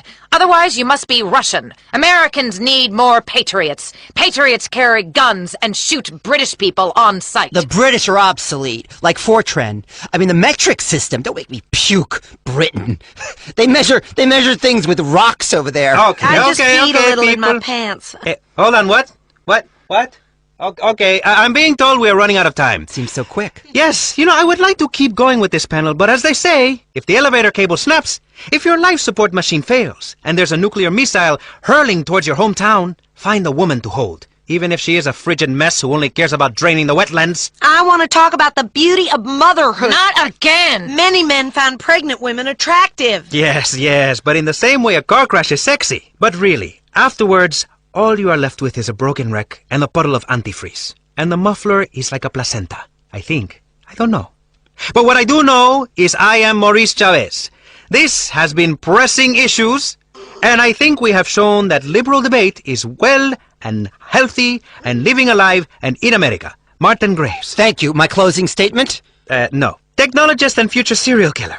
Forbes Waverly. Hateful capitalist with absolutely no human soul and That's completely me. Sexless. Bryony? Bryony? Are you okay? Do I look okay, you dumb shit? I'm going into labor. Quick, somebody do something. Ay, Dios mío, what? I have a robotic thing for this. My water That's broke. beautiful. I need a cigarette. Pressing Issues Good first light break. American water that broke. Oh my God! Something's wet on me.